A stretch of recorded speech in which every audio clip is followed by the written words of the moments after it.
and check out these first 1938 Jefferson nickels. Now, I was actually hunting some nickels the other day. I found some from the 40s and 50s. Most of the time I usually find, one from the 30s and one box of nickels from the bank. You guys can go to the bank and search for those. What you gotta do is just ask your bank teller for a box of nickels, and sometimes they'll have them, sometimes they won't. But first up, here on the 1938, what you want to look for is a double die obverse. So look for doubling on the lettering of the coin of your 1938 D mint mark Jefferson nickels. And here's an example of that coin. Now this coin is graded at a mint state 65, so it does have a high grade. It's got that double die on the front of the coin, the obverse. And this nickel here sold for a little over $190, so nearly a $200 coin. Now also, not just doubling, but there is quadrupling, which would be a QDO instead of a DDO. So quadrupling taking place here on the lettering of the coin. Look for that on the 1938 Jefferson nickel. You can do that with a coin microscope. I have those available on couchcollectibles.com. Feel free to go check that out on the website. Here is an example of that coin. Now this coin only sold for around $80, and it does have a high grade of a mint state 64. So keep in mind, if your coin is in very bad condition, in a case like this, it's not really gonna sell for much money. So you always gotta, factor in the grade of the coin when determining an ultimate value. Now in 1938, we also have the proof nickel, the proof Jefferson nickel here, and this coin here is graded at a proof 68. So that gives it all of its value. This coin sold for over $5,000. $5,000 because of its high grade. So keep that in mind. If you're not familiar with coin grading, I do have a couple coin grading videos here on YouTube. Just type in coin grading couch collectibles and you should find those videos. Now also, speaking of high grade, here's the 1938 no mint mark, and this is graded at a mint state 67. So this coin here sold for over $4,900. So again, nearly a $5,000 nickel here because of its high grade. So that is really awesome. 1938. For the 1938S, now they did make around 4.1 million of these coins, and this coin here in particular sold for over $3,700, so over a $3,000 coin because of its high grade by PCGS of a mint state 67. Now for the 1938 D mint mark, this coin here sold for over $4,900, again almost a $5,000 nickel because of its high grade of a mint state 67. So always keep that in mind. If you have a nickel that's all beat up and damaged, it's not going to sell for as much money. Also for the 1938D, they did produce a little over 5.3 million of these coins. So of course they produced a little bit less in comparison to some other Jefferson nickels. There are other low mintage Jefferson nickels that I talk about here on the channel. Let's check out some of those nickels right now and show you guys exactly what to look for. Here is a 2005 Bison Jefferson nickel. Now you can see the Bison reverse design there, the back of the nickel.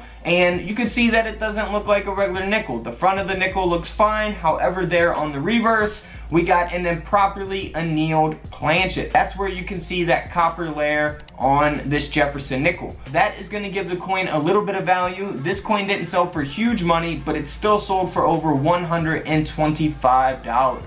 Now, of course, the grade of the coin is going to make it more valuable as well. So if your coin's like really beat up and it's got this annealed planchet, it's probably not going to be worth as much. Now here's another example. This one didn't sell for big money. However, this is an improperly annealed planchet taking place on the obverse, on the front of the coin. So we can see that copper layer again there on Jefferson's face and on the rest of the front of the coin. This nickel here sold for over $28, so nothing huge. But let's move on to what you really should be looking for on the Jefferson nickel. This is a 2005 Jefferson nickel with the Bison reverse design. Now you can see that line going through the buffalo. Now this is nicknamed the speared bison. So what it is a die gouge taking place on the reverse of the nickel. And you can clearly see that line, like I said, going diagonally all the way through the bison there. So that's exactly what you want to look for. And that's what we're going to look for here in just one second. Now here is a nickel that has that speared bison. The speared bison that I just showed you, this nickel actually has that. This is a 2005 Denver minted Jefferson nickel that sold for over $1,200.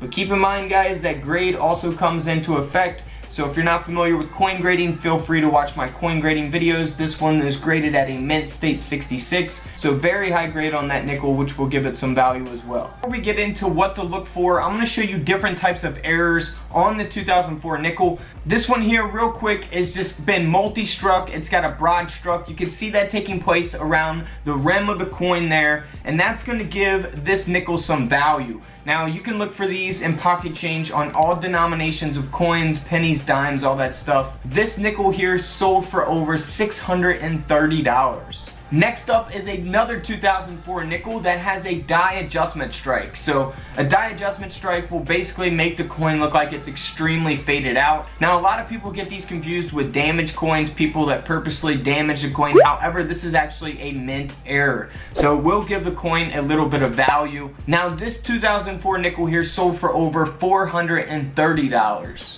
Next up is another keelboat nickel, a 2004 Jefferson nickel that has an improperly annealed planchet. Now you can see that taking place there on the reverse, the back of the coin. You see there's nothing wrong with the front of the coin, the front design of the Jefferson nickel. However, there on the back, you can see the copper layer, and that is because it is in mint error, an improperly annealed planchet. Now this nickel here didn't sell for big money, but it still sold for over $115. Also, here's an extremely high graded nickel. Now this one here is a 2004 Philadelphia minted piece metal reverse Jefferson nickel. This one here, because of an extremely high grade, a mint state 68, sold for over $3,000. Now keep in mind, just because you have a 2004 nickel that may look like this doesn't mean that it's worth $3,000. It has to be an extremely high grade, and the grading scale only goes up to 70. This is graded at a mint state 68, so nearly a perfect coin.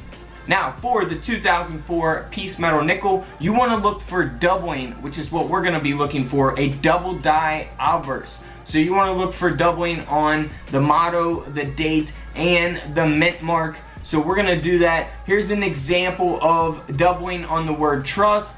You can see that doubling most noticeably there on the U and on the R, very visible there. You can see doubling there on the date 2004 itself as well. All right, here we go. Liberty and date. Not seeing anything on that one. Now we only do have a few of these. We don't have many, so we're gonna go through these fairly quickly. But if we do find something, that would be amazing. If you guys want to see your coins up close like this, that way you don't have to destroy your eyes, get a USB coin microscope. I have them available right now on couchcollectibles.com. They are a lifesaver, man, on the eyes. You just plug it into your computer and bam, you get to see your coins up close like this. Search for errors and coins that could be worth money. Now this, nope, nothing there on that. That one's pretty dirty there. Only a few more left here. And don't forget, guys, if you do want to join, we are doing exclusive perks for members. So if you press that join button on my channel, it will show you all of the perks that you guys get. I also explain it in a whole video on my channel, so be sure to go check that out. You guys can actually send coin pictures to me if you guys are members. So members only can send pictures of your coins, and I will give you guys feedback on if they are valuable, what you should do with them, what's the next step for you, all that good stuff. So if you guys want to join, make sure you press that join button. It is only $4.99 a month, so it is super cheap. I do get around $3 to maybe $3.50 of that. YouTube takes the 30%, plus they charge tax on it.